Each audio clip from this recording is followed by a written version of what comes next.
Hello दोस्तों, स्वागत है आपका आपके पसंदीदा प्लेटफॉर्म। आज हम लोग साइंस की एनसीईआरटी जो क्लास 8 की एनसीईआरटी है उसमें जो फिजिक्स का जो पोर्शन है यानी भौतिक विज्ञान का जो पोर्शन है उसको हम लोग आज अध्ययन करने वाले हैं। तो जल्द से जल्द सभी लोग आ जाइए लाइव ताकि हम लोग शुरू करें मुख्य रूप से। तो आज हम लोग शुरू करने वाले हैं।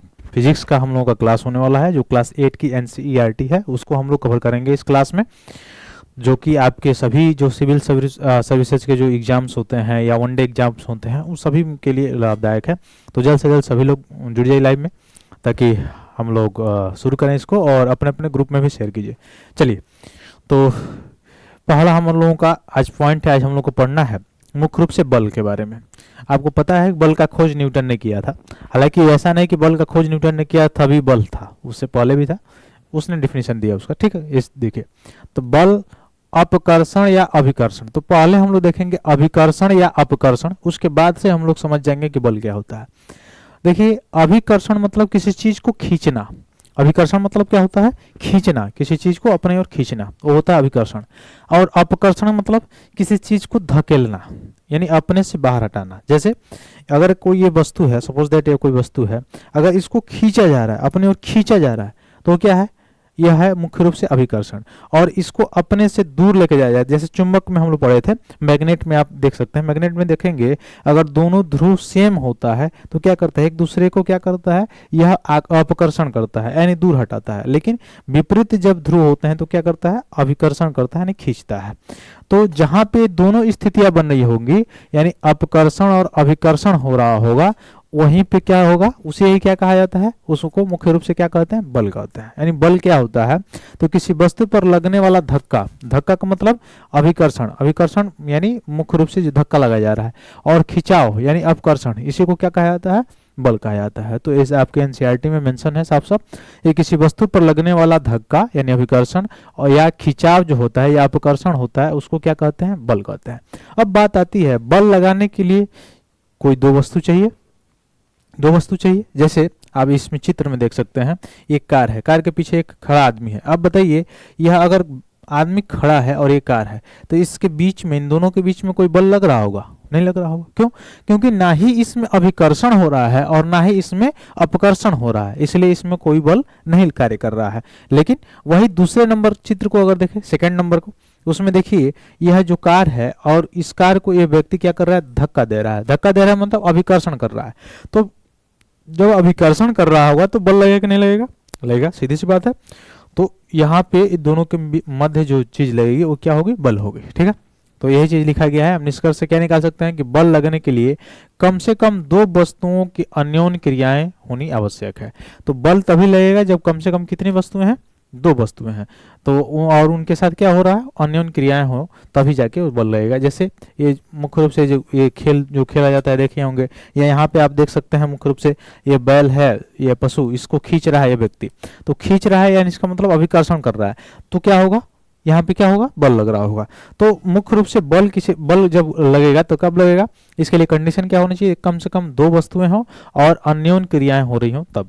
तो इस प्रकार हम देख सकते हैं कि दो वस्तुओं के बीच अन्योन्य क्रियाओं के कारण क्या होता है?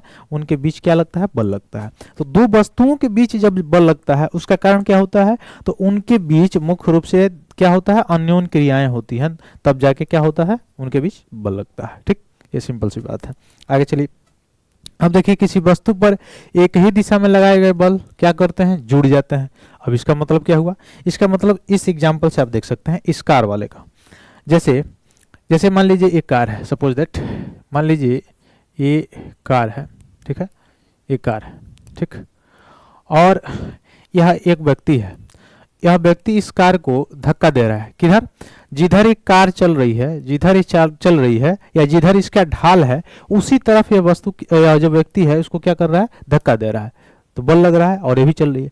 तो इसमें क्या होगा? इसका मुख्य रूप से बल क्या हो जाएगा? जुड़ जाएगा। ऐसे ही चाल में भी होता है, गति में भी होता है कि जब जिस दिशा में कोई वस्तु जा रही हो या गति कर रही हो उस दिशा में अगर आप फोर्स लगाते हैं तो आपकी चाल क्या हो जाती है? जुड़ जाती है। ठीक वैसे बल में भी हो। बल में भी क्या है कि जिस दिशा में एक ही दिशा में लगाए गए बल क्या होते हैं, जुड़ जाते हैं। यानी जिस दिशा में बल पहले से लग रहा है उसी दिशा में अगर आप बल लगा रहे हैं तो ये बल क्या हो जाएगा, जुड़ जाएगा। जैसे इस दिशा में मान लीजिए कि बल लगाया जा रहा था 5 न्यूटन का, और 2 न्यूटन का आपने बल इस पे लगाना शुरू किया तो ये जुड़ जाएगा, 7 न्यूटन हो जाएगा। और इस दिशा में अगर ये लग रहा है 10 न्यूटन का, और इसी दिशा में अगर आप बल लगा रहे हैं 3 न्यूटन का, तो ये जुड़ जाएगा, 13 न्यूटन हो जाएगा। ठीक है। लेकिन विपरीत दिशाओं में अगर लगाया जा रहा हो, दो वस्तुओं में दो विपरीत दिशाओं में बल लगाया जा रहा हो तो क्या होगा, तो इस पर लगने वाला जो कुल बल होगा, लगने वाला जो कुल बल होगा वो दोनों बलों के अंतर के क्या होगा, बराबर होगा। इसका मतलब क्या हुआ, जैसे एक रस्सी है, जैसे मान लीजिए एक रस्सी है और उस रस्सी को 2 व्यक्ति खींच रहे हैं, एक व्यक्ति अपोजिट साइड और एक व्यक्ति जो है दूसरे साइड।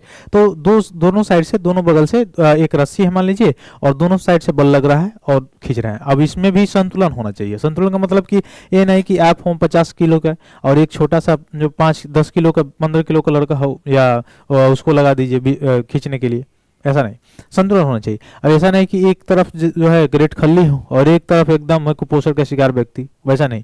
अगर समान रूप से है दोनों लोग और दोनों के बल की मात्रा अगर समान है और दोनों ही ओर से बल लगाया जा रहा है, यानी विपरीत दिशा में, एक बल ऐसे लग रहा है और एक बल ऐसे लग रहा है, यानी मान लीजिए एक बल अपोजिट, एक बल ऐसे अपोजिट बल रहा है, यानी दोनों एक दूसरे के विपरीत लग रहा है, तो क्या होगा उस स्थिति में, अगर बल समान होगा तो इन दोनों के स्थितियों में, यानी मान लीजिए ए है और ये मान लीजिए बी है, इन दोनों की स्थितियों में परिवर्तन तो नहीं होगा। पहला कंडीशन ये हो गया। तो कहाँ पे परिवर्तन होगा, तो जब ये रस्सी होगी इसमें ज्यादा तन्यता हो जाएगी तो ये क्या हो जाएगी, टूट जाएगी। पहला कंडीशन ये हो गया। लेकिन अगर एक तरफ यह मान लीजिए कि ज्यादा बल है, फोर्स ज्यादा है, मान लीजिए यहाँ पे फोर्स जो है वो 100 न्यूटन का है, यहाँ पे फोर्स जो है वो 70 न्यूटन का है, तो किधर की तरफ चला जाएगा, खींच के इधर की तरफ चला जाएगा। ठीक है। तो वही कहा जा रहा है कि किसी वस्तु पर 2 बल विपरीत दिशा में अगर कार्य करते हैं तो इस पर लगने वाला जो कुल बल होता है, जिसको नेट कहा जाता है, क्या कहा जाता है, नेट कहा जाता है। तो नेट बल क्या होगा, कुल बल क्या होगा, तो दोनों के अंतर के बराबर होगा। ठीक है। तो 2 विपरीत दिशा में, जैसे मान लीजिए कि इस दिशा में 10 न्यूटन का बल लग रहा था, इस दिशा में मान लीजिए 4 न्यूटन का बल लग रहा था, तो नेट बल कितना होगा, नेट बल कितना होगा, दोनों के अंतर के बराबर होगा, यानी 10 न्यूटन और 4 न्यूटन, तो दोनों के अंतर का बराबर, यानी दोनों में अंतर करेंगे तो कितना होगा, 6 न्यूटन। तो दोनों के अंतर के बराबर क्या लगेगा, इसमें बल लग रहा होगा। है समझ में। ठीक। अगला पॉइंट देखिए कि बल की प्रबलता जो है, यानी बल कितना प्रबल है, यह इसके परिमाण से मापा जाता है कि बल का परिमाण क्या है, जो मैंने अभी बताया कि दिशा क्या है, परिमाण क्या है इसकी। समान रूप से देखा जाए तो किसी वस्तु पर एक से अधिक बल लगे हो सकते हैं। जैसे कार में हम लोग देखे उसमें एक से अधिक बल लग रहे थे, एक तो इंजन का और एक बाहर से एक व्यक्ति धक्का दे रहा था। ठीक है। तो एक से अधिक बल भी लगे हो सकते हैं, तथा वो देखा जाए तो वस्तु पर इसका प्रभाव क्या होता है, नेट बल के कारण ही होता है। तो वस्तु पे उसका प्रभाव कैसे होगा, नेट बल के कारण होगा, ये याद रखिएगा। आगे अगर हम लोग देखें कि बल वस्तु की गति की अवस्था में परिवर्तन कर सकता है कि नहीं कर सकता, आप बताइए। कोई वस्तु जो है विरामावस्था में, विरामावस्था मतलब बिल्कुल स्थिर है, ठीक है, और प्रवणता भी नहीं है, उसकी ढाल प्रवणता भी नहीं है। ढाल प्रवणता मतलब स्लिप नहीं है, यानी मतलब ढाल नहीं है, कहने का मतलब ये है। तो और रखा हुआ है वस्तु। ठीक है। जैसे कार के लिए ही देख लीजिए, कार ही है एक मुख्य रूप से, या कोई व्हीकल है, ठीक है, या कोई वस्तु है रखी गई है, और यह व्हीकल है रखी गई है, और यहाँ पे कोई व्यक्ति है धक्का दे रहा है, और ये व्हीकल जो है वह कैसे है, विरामावस्था में है। और जब यह फोर्स लगाएगा तो क्या होगा, इसकी अवस्था चेंज होगी कि नहीं होगी, होगी कि नहीं होगी, बिल्कुल होगी। क्यों, क्योंकि यह क्या करेगा, जब इस पे फोर्स लगाएगा, जब यह बल लगाएगा यह व्यक्ति, तो इसके बल के लगाने से क्या होगा, इसके जो स्थिति होगी उसकी स्थिति में क्या होगी, परिवर्तन होगी। यानी मान लीजिए अगर पहले ए स्थान पे था तो अभी चला आएगा कहाँ पे, बी स्थान पे। लेकिन कारण है, इसका कारण ये जो लगने वाला बल है इससे बड़ा होना चाहिए। अब ये नहीं कि एक छोटा सा बच्चा जो है वो धकेल रहा हो इस व्हीकल को और उसके जो नेट बल है वो कम हो, तो कैसे धक्का दे पाएगा, परिवर्तन हो पाएगा, नहीं हो पाएगा, सीधी बात है। और ऐसे सामान्य की तरह से देखा जाए तो इसके गति में क्या परिवर्तन, गति की अवस्था में परिवर्तन हो सकती है। मान लीजिए पहले विरामावस्था में था, अब धक्का दिया गया तो क्या हो गया, गति की अवस्था में हो गया। जैसे गांव में देखे होंगे ट्रैक्टर जब स्टार्ट नहीं होता है तो क्या करते हैं, धक्का देते हैं लोग, 4-5 लोग मिलके या 3-4 लोग मिलके धक्का देते हैं, कुछ दूर तक चलता है तब स्टार्ट होता है। तो जब धक्का देते हैं इसका मतलब पहले तो विरामावस्था में था, और जब धक्का दिए तो बल लगा, बल लगा तो क्या होगा, वो गति की अवस्था में आ गया। तो गति की अवस्था में परिवर्तन होता है कि नहीं होता है? होता है, सीधी बात है। तो जो कोई बल जो होता है वो वस्तु की गति की अवस्था में भी क्या कर सकता है, परिवर्तन कर सकता है। ठीक, वही चीज इसमें कहा जा रहा है। ठीक है, तो कोई भी, अब देखिए इसमें हम लोग यहाँ पे आगे अगले चैप्टर में पढ़ेंगे जो सरफेस फोर्स होता है यानी घर्षण बल होता है, उसमें आप लोग देखेंगे तो उसमें होता क्या है। जैसे आगे 9 में अगर जाएंगे तो आप लोग पढ़ेंगे कि गति की अवस्था में कोई वस्तु हो तो गति की अवस्था में रहती है, और अगर विरामावस्था में है तो विरामावस्था में रहती है। तो अगर विरामावस्था में मान लीजिए कोई वस्तु है और उस पर हम, जैसे गेंद है, गेंद को ही एक मान लीजिए, और या साइकिल ही देख लीजिए, पैडल चलाए हम लोग, ठीक है, पैडल चलाए और खूब तेज चला के छोड़ दिए, तो कुछ समय बाद वो चलते चलते चलते चलते जाके क्या हो जाता है, धीरा होता है, धीरा होते एक समय ऐसा आता है कि वो जाके रुक जाता है, रुक जाता है। तो क्या कारण है कि वो रुक जाता है? तो चलता किस पे है, साइकिल किस पे चलता है, तो सरफेस पे चलता है। तो सरफेस पे जब चलता है तो जो साइकिल के जो टायर्स होते हैं यानी चक्के जो टायर्स होते हैं, वह जो टायर्स है और जो सड़क है उसके बीच में एक फोर्स लगता है जो उसके गति का विरोध करता है, यानी गति के विपरीत दिशा में। जैसे यह साइकिल जो है, यह साइकिल ऐसे चल रहा होगा तो वह बल लग रहा होगा ऐसे विपरीत दिशा में, उस बल को क्या कहते हैं, सरफेस फोर्स कहते हैं, यानी घर्षण बल कहते हैं। वो क्या करता है, इसके गति का विरोध करता है, और इसी कारण क्या हो जाता है, एक स्थिति आती है जब छोड़ दिया जाता है पैडल मारना तो धीरे धीरे धीरे धीरे जाके वो क्या हो जाता है, रुक जाता है। ठीक है, उसके क्या करता है, मुख्य रूप से गति की अवस्था में परिवर्तन कर रहा है कि नहीं कर रहा है।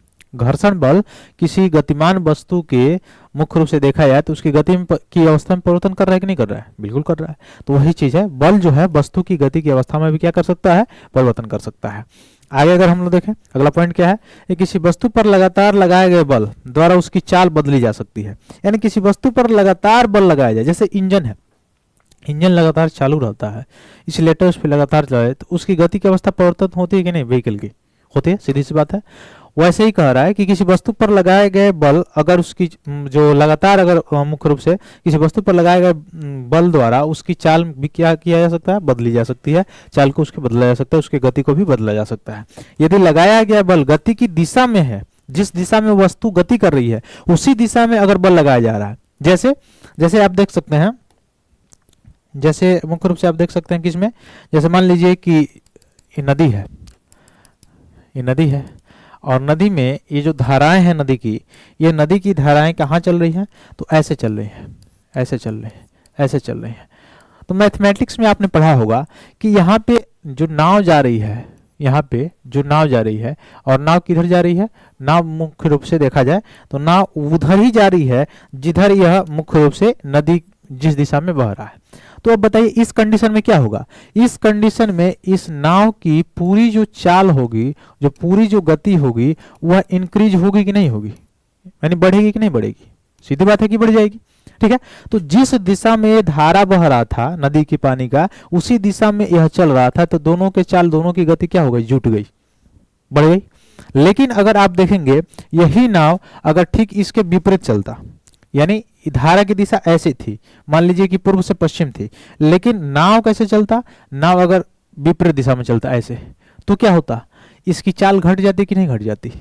यानी इसकी चाल अगर 10 किलोमीटर प्रति घंटा थी और इसकी धारा की 2 किलोमीटर प्रति घंटा थी, तो इसकी चाल घटकर कितनी हो जाएगी, 8 किलोमीटर प्रति घंटा हो जाएगी कि नहीं हो जाएगी, हो जाएगी। इसका मतलब क्या हुआ, इसका निष्कर्ष क्या निकला कि जिस दिशा में गति कर रहा हो कोई वस्तु, उस दिशा में अगर बल लगाया जा रहा है तो उसकी चाल क्या हो जाती है, बढ़ जाती है, और जिस दिशा में वस्तु गति कर रहा है उसके विपरीत दिशा में अगर लगाया जाए बल तो क्या होता है, गति कम हो जाता है, चाल कम हो जाता है। ठीक है, ये सारी चीजें हैं। तो यही चीज मैंने समझाने का प्रयास मैंने किया कि क्या हुआ कि वस्तु की चाल बढ़ जाएगी कब, जब यदि उसकी गति की दिशा में लगाया जाएगा तो, और बल अगर वस्तु की गति के दिशा के विपरीत लगाया जाएगा तो वस्तु की चाल क्या हो जाएगी, कम हो जाएगी। ठीक, समझ में आ गया होगा आपको। आगे चलिए, आगे क्या है, आप देखे होंगे कि वॉलीबॉल के खेल में या मुख्य रूप से क्रिकेट जब होता है उसमें प्रायः विजयी चाल बनाने के लिए गतिशील गेंद को क्या किया जाता है, धकेल कर अपने टीम के साथियों के पास पहुंचा दिया जाता है। ये सब एग्जांपल दिया है। या क्रिकेट में देखे होंगे बल्लेबाज बल्ले से गेंद पर बल लगाकर अपना शॉट खेलते हैं पूरा फास्ट। तो इस स्थिति में गेंद की गति पर क्या कोई परिवर्तन होता है या नहीं होता है, ये पूछ रहा है। उसकी चाल, गेंद की चाल या दिशा बदल जाती है या नहीं बदलती है। तो इन सभी उदाहरणों में देखा जाए तो बल लगने के कारण क्या होगी, गतिशील गेंद की चाल क्या हो जाएगी, चाल तथा दिशा बदल जाती है। ठीक, जितना फास्ट आएगा, जैसे आप देखे होंगे क्रिकेट में देखे होंगे, जितना फास्ट बॉल आता है और उस पर बैट्समैन अगर तेज से शॉट मारता है तो क्या होता है, गेंद की चाल भी बदल जाती है, दिशा भी बदल जाती है। वैसे ही अगर बहुत ही स्लो बॉल आता है तो उसमें ज्यादा बल लगा के मारना पड़ता है। ठीक है, तो उसमें जितना फोर्स होगा उसके अनुसार हो जाता है। ठीक, तो वही बात किया जा रहा है कि गति की दिशा में अगर बल लगाएंगे तो चाल बढ़ जाएगी, और गति की दिशा के विपरीत अगर बल लगाएंगे तो चाल क्या हो जाएगी, घट जाएगी। ठीक है, तो ये सारी चीजें। आगे देखिए अगला पॉइंट क्या है आपका, ये किसी वस्तु की चाल अथवा उसकी गति की दिशा, अगर कोई वस्तु है उसकी चाल हो चाहे उसकी गति की जो दिशा हो, अथवा दोनों में होने वाला जो परिवर्तन है उसी को क्या कहा जाता है, इसकी गति की अवस्था में परिवर्तन द्वारा व्यक्त किया जा सकता है, अतः बल द्वारा किसी वस्तु की गति की अवस्था में परिवर्तन लाया जा सकता है। तो ये हम लोगों ने पढ़ा कि बल के द्वारा गति की किसी गतिमान वस्तु जो है उसकी स्थिति में या उसकी गति में परिवर्तन लाया जा सकता है कि नहीं लाया जा सकता है, तो एग्जैक्ट लाया जा सकता है। ठीक, ये सभी एग्जाम्पल से आप समझ चुके होंगे, और यहाँ से प्रश्न बहुत सारे पूछे जा सकते हैं, जैसे वॉलीबॉल वाला, क्रिकेट वाला, ये सारी चीजें, या जो बल है वो गति की दिशा बदल देती है कि नहीं बदलती है, गति की चाल बदल देती है कि नहीं बदल देती है, कब बदलती है, एक की ओर लगेगा तो कम ज्यादा होगा कि कम होगा, अगर विपरीत दिशा में लगेगा तो क्या होगा, तो कम हो जाएगा, ये सारी चीजें। ठीक, आगे चलिए, अगला हमारा गति की अवस्था। अगला पॉइंट क्या है, गति की अवस्था। तो गति की अवस्था देखेंगे, और गति कहते किसे हैं, पहला पॉइंट की गति कहते किसे हैं, तो गति कहते किसे हैं, जब किसी वस्तु की स्थिति में, जैसे मान लीजिए कोई वस्तु है, कोई पिंड है, कोई पिंड पहले इस स्थान पे था, यह स्थान ए है, और आप देख सकते हैं यह स्थान आपका बी है, दो स्थान है, दो प्लेसेस है। इन दोनों प्लेसेस में अगर आप देखें तो आप पाएंगे कि एक पिंड है, एक वस्तु है, ये मान लीजिए गोला है, गेंद है, यह 1 सेकेंड या मुख्य रूप से देखा जाए कि 30 सेकेंड पहले मैंने देखा तो ये यहाँ पे था, लेकिन वही 30 सेकेंड बाद जब मैं देखा, 30 सेकेंड जब बाद में मैं देखा तो यह गोला कहाँ पे आ गया था, तो यह देखने को मिला यहाँ पे नहीं रहा, अभी यहाँ पे आ गया, ये अब यहाँ से कहाँ आ गया, ट्रांसफर होके यहाँ पे आ गया, यानी मुख्य रूप से ये ट्रांसफर होकर यहाँ पे आ गया है। तो अगर आ गया है तो क्या हुआ, इसकी गति, यह गतिमान है कि नहीं है, क्योंकि समय के साथ इसकी स्थिति में क्या हो रही है, तो समय के साथ इसकी स्थिति में क्या हो रही है, परिवर्तन हो रहा है। ठीक है, तो समय के साथ स्थिति में, तो जब किसी पिंड अथवा किसी वस्तु, जब कोई पिंड अथवा कोई वस्तु उसके स्थिति में समय के साथ परिवर्तन होता है तो उसको कहा जाता है गति, वह वस्तु गतिमान है, तब उसको कहा जा सकता है कि वस्तु क्या है, गतिमान है। अगर पहले भी आप देखे वहीं पे था, बाद में भी आपने देखा वहीं पे था, तो उसके स्थिति में परिवर्तन तो हुआ नहीं, तो जब स्थिति में परिवर्तन नहीं हुआ समय के साथ तो उसको गति नहीं मानेंगे। ठीक है, आया समझ में, तो वो कौन सा अवस्था हो जाएगा, वो होगा विरामावस्था। तो गति की अवस्था क्या होगा, देखिए किसी वस्तु की गति की अवस्था का वर्णन चाल अथवा गति की दिशा से किया जाता है, कि वस्तु की चाल कैसी है या गति की दिशा कैसी है। विराम अवस्था को शून्य चाल कहा जाता है। विराम अवस्था मतलब बिल्कुल ही वह मतलब समय के साथ परिवर्तन नहीं हो रहा है, स्थिति में परिवर्तन नहीं हो रहा है, तो उसको क्या कहेंगे, शून्य चाल कहेंगे, या शून्य चाल की अवस्था कहेंगे। तो जब कोई वस्तु विराम अवस्था में होता है तो उसको शून्य चाल की अवस्था कहा जाता है, और जब कोई वस्तु विराम अवस्था में अथवा गतिशील में हो सकती है, दोनों ही इस गति की अवस्थाएं होती है। तो जो गति की अवस्था होगी तो उसमें चाल शून्य नहीं होगी, और गति की अवस्था में नहीं होगी, विराम अवस्था में होगी तो चाल क्या होगी, शून्य होगी। ये दिया हुआ है। अब आगे देखिए अगला पॉइंट क्या है हमारा, बस अनेक बार हम देखे होंगे कि बल लगने पर भी क्या होता है, वस्तु की गति की अवस्था में परिवर्तन नहीं होता है। कुछ ऐसे भी पॉइंट है, अपवाद है, जहां बल तो लगता है लेकिन जो मुख्य रूप से देखा जाए गति की जो अवस्था है, तेज या कम, उसमें कोई परिवर्तन नहीं पड़ता है, उसमें कोई प्रभाव नहीं पड़ता है। जैसे आप देखें, एक भारी संदूक आपके द्वारा अधिकतम बल लगाए जाने पर भी गति न करे। जैसे एक बहुत भारी संदूक ले लीजिए, संदूक का मतलब समझ रहे हैं ना, पेटी है, बॉक्स है, तो एक सबसे भारी बॉक्स है और उस पर आप बल लगा रहे हैं, पूरा दबा के बल लगा रहे हैं, कूं काट दिए लेकिन वो टस मस नहीं हुआ, तो वहां पर भी तो बल लगा रहे हैं आप, बल आपके द्वारा लग रहा है, लेकिन उसकी स्थिति में क्या कोई परिवर्तन हुआ, नहीं हुआ। तो सामान्यतः हम जानते हैं कि जब बल लगता है तो किसी वस्तु के, किसी पिंड के गति की अवस्था में परिवर्तन तो होता है, ये तो सामान्यतः बात है। परिवर्तन होता है। लेकिन हम देखें कुछ ऐसी भी स्थिति आती है जिसमें बल तो लगता है। अब देखिए बड़ा सा संदूक है, या मान लीजिए कि कार ही है, सपोज दैट, मान लीजिए व्हीकल ही कोई, और एक मान लीजिए 14 वर्ष का बच्चा हो, उस धकेल रहा हो और ढाल पे नहीं रखा गया हो कार को, तो ढकेल रहा हो तो उससे कार जो है टसमस नहीं हुआ, लेकिन क्या उस बच्चे के द्वारा बल नहीं लगाया गया? बल तो लगाया गया, पूरा बल लगा दिया है, लेकिन टसमस नहीं हुआ। ठीक है, यानी उसकी स्थिति में परिवर्तन नहीं हुआ, उसकी गति में परिवर्तन नहीं हुआ। तो ऐसे भी कंडीशन होता है कि वस्तु की गति की अवस्था में परिवर्तन नहीं भी हो सकता है। जैसे बॉक्स, बहुत बड़ा बॉक्स हो और एक छोटे से बच्चे से कहिए आप कि उसको धकेलो भाई, और वो धकेल रहा है, पूरा बल लगा लिया, जितना उसके पास एनर्जी है पूरा लगा दिया, पूरा झोंक दिया, लेकिन फिर भी क्या हुआ? उस बॉक्स के स्थिति में कोई भी परिवर्तन नहीं हुआ। तो जब उसके बॉक्स के स्थिति में परिवर्तन नहीं हुआ, तो इसका मतलब तो निष्कर्ष यही निकलता है कि कुछ ऐसी भी अवस्थाएं होती हैं कि बल तो लगता है लेकिन उस गति की अवस्था को परिवर्तित नहीं कर सकता है। तो यह क्या ऐसी कंडीशन है जिस कंडीशन में बल तो लगता है लेकिन गति की अवस्था को बदल नहीं सकता है? वह कंडीशन ये है कि जब वस्तु जो लगाया गया बल है उससे अधिक का है तो नहीं हो सकता है, तब उसके गति की अवस्था में परिवर्तन नहीं हो सकता है। उससे कम का है तो क्या हो सकता है? उसके अवस्था में परिवर्तन हो सकता है। तो उसको देखेंगे हम लोग। इसी प्रकार देखेंगे यदि आप किसी दीवार को धकेलने का प्रयास करें तो क्या होगा? उस पर आपका बल का कोई प्रभाव नहीं दिखाई देगा, आपका बल तो पूरा का पूरा लगेगा, लेकिन उसकी स्थिति में परिवर्तन, उसकी गति में परिवर्तन, गति की अवस्था में परिवर्तन नहीं दिखाई देगी आपको। ठीक है, आगे चलिए। अगला क्या है? किसी वस्तु पर बल लगाने से उसकी आकृति में परिवर्तन हो सकता है। अब किसी वस्तु पे बल लगाया जाए तो क्या उसकी आकृति चेंज हो सकती है? हो सकती है। जैसे आप देखे होंगे महाभारत वगैरह, उसमें देखें, या रामायण देखे होंगे, तो रामायण में देखे होंगे कुंभकर्ण रहता है और बड़ा बड़ा जो मंदिर, जो सेना होती है भगवान राम की सेना, वो बड़े बड़े पत्थर को फेंकती है।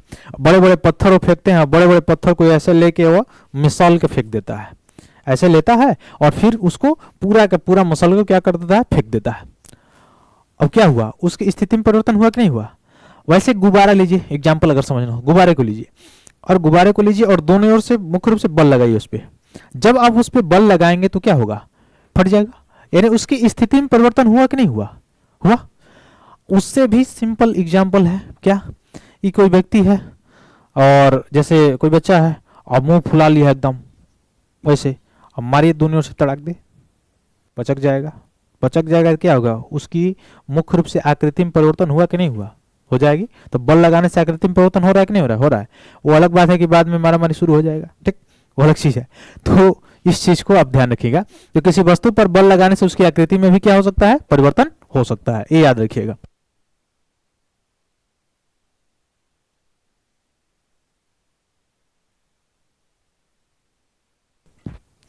ठीक है, तो आगे देखिए। अब आगे देखें तो हम लोग देखेंगे कि किसी वस्तु को विराम अवस्था से गति अवस्था में बल के द्वारा लाया जा सकता है।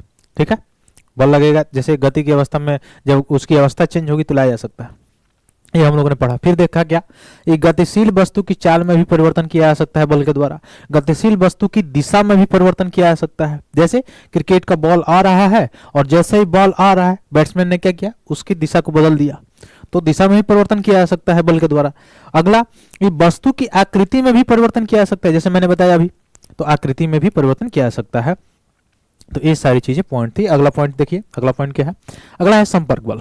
क्या है? संपर्क बल, यानी दो सतहों के मध्य या दो पृष्ठों के मध्य जो संपर्क से जो बल लगता है उस बल को क्या कहते हैं? संपर्क बल कहते हैं। उसको क्या कहते हैं? संपर्क बल। ठीक है, याद रखिएगा। आगे क्या है इसी का? संपर्क बल का ही पहला प्रकार क्या है? पेशीय बल।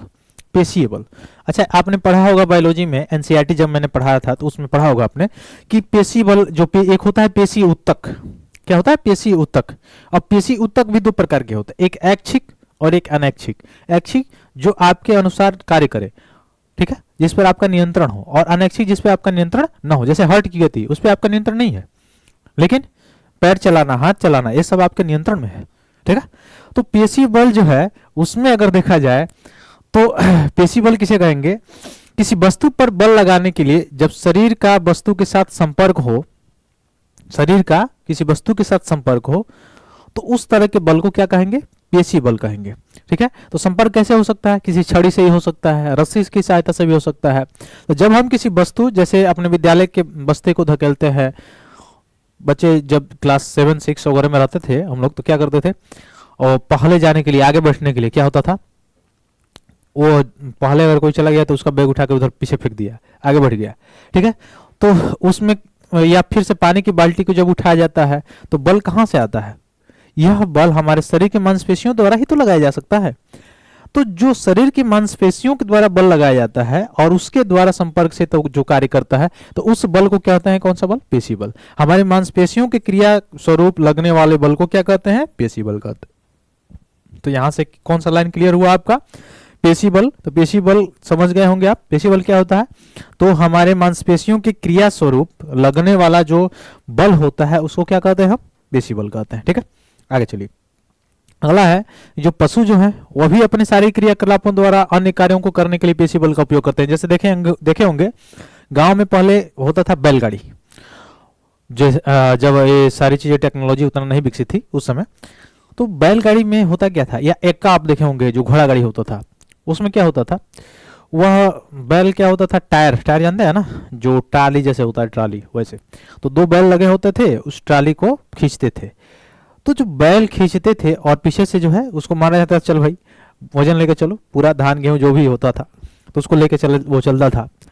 तो जो वो काम करता था वह कौन सा बल उसमें लगता था, उसका पेशी बल लगता था। दूसरा चीज अगर आप देखेंगे, किसान जो है हल से खेतों को जोतता है बैलों के द्वारा, तो हल मुख्य रूप से देखा जाए कि हल के द्वारा खेतों को जब जोतता है, जुताई करता है वो, तो उसके दौरान जब देखेंगे आप तो उसमें उसके द्वारा कौन सा बल लगाया जाता है, पेशी बल लगाया जाता है, ठीक है। तो उसके द्वारा कौन से बल लगेंगे, पेशी बल लगेंगे, ठीक, सिंपल सी बात है। तो ये सारी चीजें बैल, घोड़े, गधे, ऊंट, ये सारी जो पशुएं हैं जो विभिन्न कार्य करते हैं हमारे लिए, उनके द्वारा भी कौन सा बल लगाया जाता है, पेशी बल लगाया जाता है, उपयोग किया जाता है। अब देखिए, क्योंकि पेशी बल तभी लगाया जा सकता है जब पेशियां किसी वस्तु के संपर्क में हो, किसी न किसी वस्तु के संपर्क में होंगे तभी, तो इसे संपर्क बल भी कहते हैं। तो पेशी बल संपर्क बल का ही एक उदाहरण है, ठीक, ये चीज है। आगे देखिए, एक चुंबक दूसरे चुंबक पर देखें तो बगैर असंपर्क में आ जाए। अब देखिए, ये तो सभी एग्जाम्पल था किसका, संपर्क बल का था।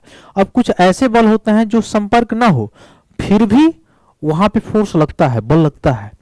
जैसे चुंबक में देखे होंगे आप, चुंबक क्या करता है, लोहे की किसी वस्तु को क्या कर सकता है, तुरंत ही आकर्षित कर लेगा। अगर उसके चुंबकीय क्षेत्र में आएगा तो चुंबकीय क्षेत्र में, जैसे ये चुंबक है, मान लीजिए सपोज दैट ये चुंबक है और ये लोहा है, ये लोहा है और सपोज दैट चुंबक है, तो ये क्या कर लेगा, इसके क्षेत्र में जैसे ही ये आएगा, इसके चुंबकीय क्षेत्र में, इसको क्या कर लेगा, इसको आकर्षित कर लेगा। तो इस दोनों के बीच में क्या हुआ, संपर्क हुआ, नहीं, संपर्क तो नहीं हुआ था पहले, लेकिन यहां से कुछ ऐसा बल लग रहा था इन दोनों के बीच में जो इन दोनों को क्या किया, एक दूसरे को क्या हुआ, मिला दिया, यानी एक दूसरे को ये मुख्य रूप से क्या किया, आकर्षित कर दिया। तो वहां पर तो भी तो बल लग रहा था, तो चुंबकीय बल हो जाएगा, ठीक है। तो चुंबकीय बल कौन सा बल का उदाहरण होगा, असंपर्क बल का उदाहरण होगा, क्योंकि वह संपर्क के कारण नहीं लग रहा है, वह चुंबकीय क्षेत्र के कारण लग रहा है, लेकिन संपर्क के कारण नहीं लग रहा है, ठीक है। तो सिंपल सी बात यह है, तो असंपर्क बल इसको कहा जाएगा। तो चुंबक द्वारा किसी लोहे के टुकड़े पर जब बल लगाया जाता है या लगाया गया जो बल होता है उसे कहा जाता है कौन सा बल, उसे मुख्य रूप से असंपर्क बल कहा जाता है, उसे असंपर्क बल कहा जाता है, ठीक है। आगे चलिए, स्थिर वैद्युत बल। स्थिर वैद्युत बल क्या होता है, तो जैसे देखे होंगे कागज की शीट से रगड़ा जाने पर एक्स्ट्रा स्थिर वैद्युत आवेशित उपार्जित कर लेता है। जैसे आप देखे होंगे, बहुत सारे प्रैक्टिकल किए होंगे, कागज के छोटे छोटे टुकड़े को आप एक जगह पे रख लीजिए, छोटे छोटे टुकड़े को, और कंघी को बाल में लगाइए बार बार, और बार बार लगाने के बाद, रिपीट करने के बाद उसको थोड़ा सा कागज के जो टुकड़े हैं उसके पास लाने का प्रयत्न कीजिए। जब उसके पास आप लाने का प्रयत्न करेंगे तो वो क्या करेगा, कंघी उस कागज के टुकड़े को आकर्षित कर लेगा, खींच लेगा।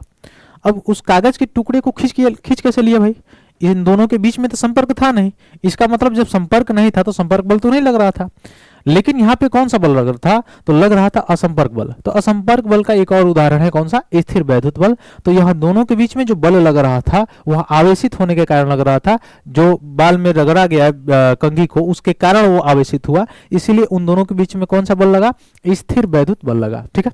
तो आवेश वहां उत्पन्न हुआ था और आवेश के कारण ऐसा चीजें हुई थी। अगला देखिए, गुरुत्वाकर्षण बल। गुरुत्वाकर्षण बल आप देखे होंगे, जैसे आप देखे होंगे, अच्छा ये बताइए, क्या न्यूटन से पहले गुरुत्वाकर्षण बल पृथ्वी पे था ही नहीं था, बिल्कुल था।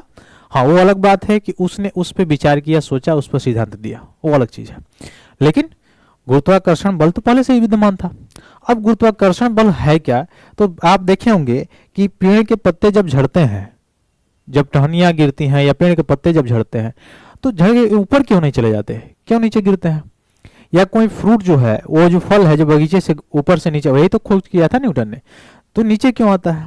उसका कारण ये है, या रॉकेट भी अगर आप उड़ाते हैं तो पृथ्वी के एक क्षेत्र तक जाता है तो वह नीचे चला आता है। कारण क्या है? उसका मेनली कारण यह है कि पृथ्वी अपने ओर से किसी वस्तु को क्या करती है, खींचने का प्रयत्न करती है। तो पृथ्वी के द्वारा जो बल लगाया जाता है वही बल कौन सा होता है? गुरुत्वाकर्षण बल होता है।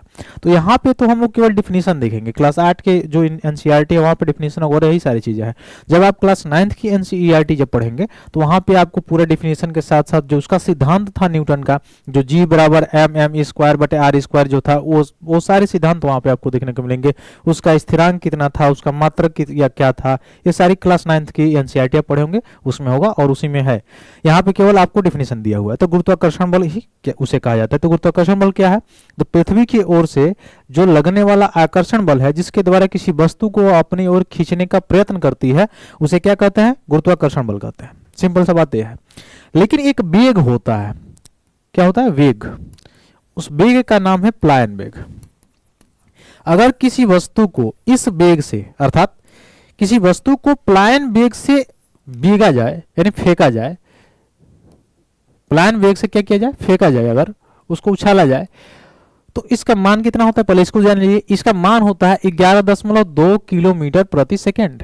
यानी अगर कोई वस्तु 11.2 किलोमीटर एक सेकेंड में दूरी तय करती है तो उस पर ग्रेविटेशनल फोर्स का प्रभाव नहीं पड़ता है। सीधी सीधी बात है। तो जो रॉकेट उड़ाए जाते हैं उस पर भी यह किस वेग से? प्लायन वेग से जाता है। तो ठीक है, इस चीज को याद रखिएगा। तो गुरुत्व बल या केवल गुरुत्व कहते हैं उसको, किसके द्वारा लगाया जाता है? पृथ्वी के द्वारा लगाया जाता है। ये सारी चीजें मैंने बताई। आगे चलिए, अब आगे देखिए, पानी धरती की ओर बहता है और गुरुत्व बल के कारण ही नदियों में पानी कहाँ चला जाता है? नीचे जाता है, ऊपर नहीं जाता है। ये कारण ही है। ठीक, तो गुरुत्वाकर्षण बल आपने देखा। अब देखिए आगे प्रेशर, दाब। दाब क्या होता है? एकांक क्षेत्रफल पे लगने वाला जो बल होता है, बल आपने देखा है क्या होता है? तो एकांक क्षेत्रफल पर लगने वाला बल क्या कहलाता है? दाब कहलाता है। यानी किसी पृष्ठ के, कोई भी पृष्ठ हो, कोई मुख्य रूप से देखा, जैसे मान लीजिए आपने देखा होगा एक सूचना पद, सूचना जो बोर्ड होगा उसमें आप देखे होंगे कि क्या होता है, किल से सूचना वाला जो पत्र होता है उसको वहां पे दबा के वहां पे सूचना के लिए रखा जाता है।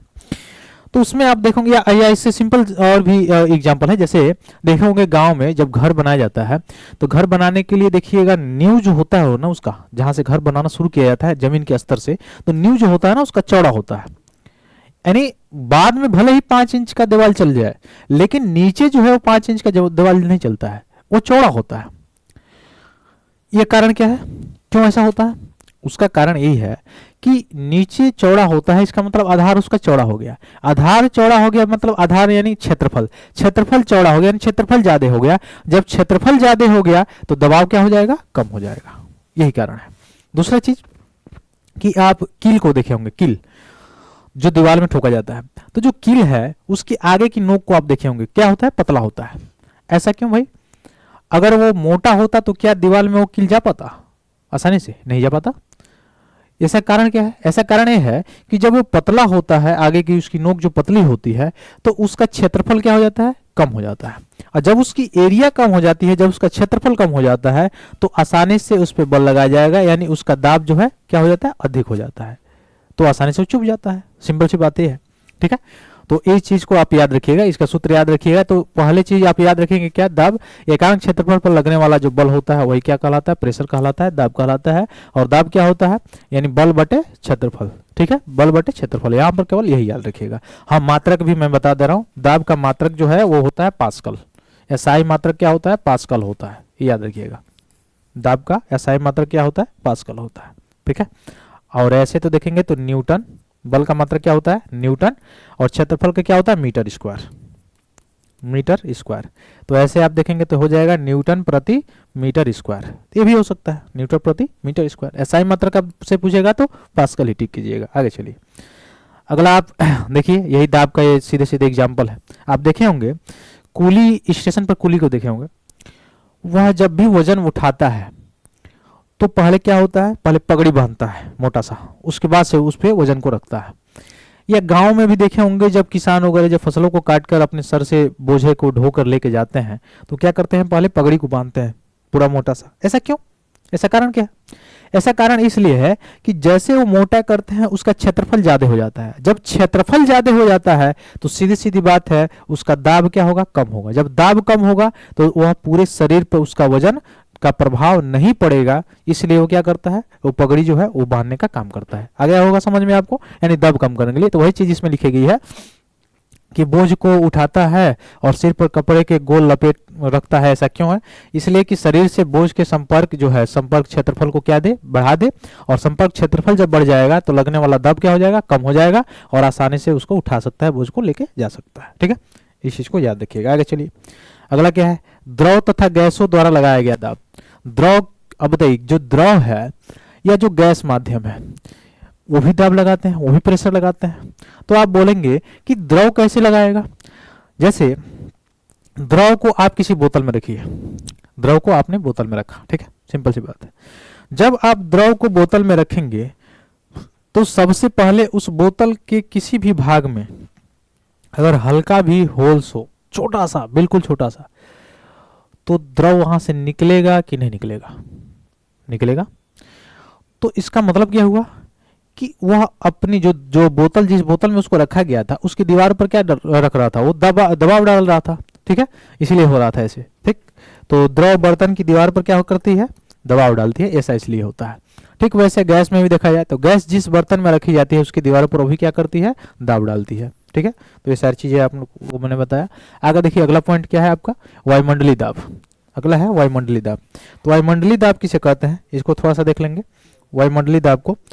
तो वायुमंडलीय दाब जो होता है, एटमॉस्फेयर जो प्रेशर होता है, तो दाब तो आपने देखा कि क्षेत्रफल पर लगने वाला बल है। ठीक है, लेकिन वायु का जो आवरण है, जैसे पृथ्वी के बाहर जो अलग अलग गैसों का जो आवरण है, भिन्न भिन्न गैसों का जो आवरण है, उसे क्या कहा जाता है, वायुमंडल कहा जाता है। उसे क्या कहा जाता है, एटमॉस्फेयर कहा जाता है, वायुमंडल कहा जाता है। ठीक है, तो वायुमंडल जो है, वायु पृथ्वी के तल से कई किलोमीटर ऊपर तक मतलब फैला हुआ है। जैसे आप देखेंगे होंगे, पढ़े होंगे ज्योग्राफी में, इसका लेयर जो होता है, पहले क्या होता है, क्षोभमंडल होता है, फिर उसके बाद से समताप मंडल होता है, फिर से मध्य मंडल होता है, फिर आयन मंडल होता है, और लास्ट में वायुमंडल होता है। ऐसे होता है, 5 लेयर्स होते हैं। ठीक है, तो सबसे ज्यादा गैस जो होते हैं वो यहीं पे होता है, यहीं पे सबसे ज्यादा गैस, सबसे ज्यादा तत्व जो है विद्यमान होता है क्षोभमंडल में। इसलिए मौसम का बनना बिगड़ना ये सारी प्रक्रियाएं कहाँ होती है, क्षोभमंडल में होती है। ठीक है, इस चीज को याद रखिएगा।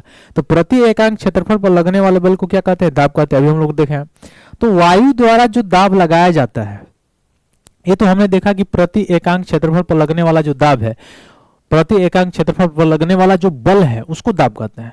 लेकिन वायु जो दाब डालती है, वायु द्वारा जब दाब डाला जाता है, विभिन्न गैसों के द्वारा जो दाब डाला जाता है, उसको कहा जाता है वायुमंडलीय दाब। उसको क्या कहते हैं, वायुमंडलीय दाब कहते हैं। ठीक है, आगे देखिए, अगला पॉइंट क्या है। अब इसका एग्जाम्पल देख सकते हैं, जैसे 15 गुणे 15 सेंटीमीटर का क्षेत्रफल का अगर मेरे सिर का क्षेत्रफल अगर 15 गुणे 15 सेंटीमीटर, मतलब कोई व्यक्ति है उसके सिर का क्षेत्रफल इतने है, और पूछा जा रहा है कि वायु कितना बल लगा रही है उस पर, तो क्या कहेंगे, तो वायुमंडल की ऊंचाई जो है, ऊंचाई के बराबर ऊंचाई के स्तंभ में वायु के कारण लगने वाला बल कितना, 225 किलोग्राम होगा, यानी 15 गुणे 15। ठीक, उसी के समान होगा। तो इसको क्या कहा जाता है, गुरुत्व बल के भी बराबर होता है। यानी ये सीधी सीधी बात है, जो गुरुत्व बल होता है उसी के बराबर यह भी बल होता है, सीधे सीधे। ठीक, ये सही चीज को हम याद रखेंगे। तो आगे अगर इसमें जो पॉइंट है आपके लिए महत्वपूर्ण, वो है हमारे शरीर के अंदर का दाब भी क्या करता है, वायुमंडलीय दाब के बराबर होता है, इसलिए यह बाहर के दाब को भी क्या कर देता है, संतुलित कर देता है। अब ये मेन पॉइंट आपके लिए यहाँ से है कि 17वीं शताब्दी में जर्मनी का एक वैज्ञानिक था, ऑटो वान गेरिक, याद रखिएगा। यह बर्तनों से वायु बाहर निकालने के लिए एक पंप का आविष्कार किया था, और इस पंप की सहायता से क्या किया, नाटकीय ढंग से वायु दाब के बल का प्रदर्शन किया था। ठीक, तो ये याद रखिएगा। उन्होंने धातु के 2 खोखले अर्धगोले लिए, और प्रत्येक का व्यास जिसमें 51 सेंटीमीटर था, और वायु उसके बाद से निकालने का उसमें से काम किया था। ठीक है, तो इसको इसका नाम याद रखिएगा, कौन सा जर्मनी का वैज्ञानिक है, क्या नाम है उसका, ऑटो वान गेरिक। क्या नाम है, ऑटो वान गेरिक, इसको याद रखिएगा। आगे देखिए, तो ये सारी चीजें हम लोग पढ़े कि बल जो है क्या होता है, अपकर्षित या अभिकर्षित हो सकता है, धक्का देता है या खींचना। बल दो वस्तुओं के बीच अन्योन्य क्रिया के कारण लगता है। बल का परिणाम और दिशा दोनों होता है। ठीक है, इसका मतलब ये सदिश राशि है। इसका मतलब ये कौन सी राशि है? सदिश राशि है, जिसका परिणाम और दिशा दोनों होता है। फिर देखा जाए वस्तु की चाल में परिवर्तन कर सकता है, गति की दिशा में परिवर्तन कर सकता है। दोनों में परिवर्तन का अर्थ है गति की अवस्था में भी परिवर्तन कर सकता है, ये हम लोगों ने पढ़ा। फिर हम लोग देखे ये किसी वस्तु पर लगने वाला बल उसकी गति की अवस्था अथवा उसकी आकृति में भी परिवर्तन कर सकता है। कुछ ऐसे कंडीशन है जिसमें नहीं भी कर सकता है, ये हम लोगों ने देखा। किसी वस्तु पर लगने वाला बल उसके साथ संपर्क में आने पर संपर्क में आए बगैर भी लग सकता है। संपर्क में आता है तभी लग सकता है, बगैर संपर्क में आए, जैसे जो संपर्क में आके लगता है उसे संपर्क बल, जो संपर्क में बिना आए लगता है उसे क्या कहते हैं? असंपर्क बल कहते हैं। जैसे चुंबक वाला जो बल लग रहा था।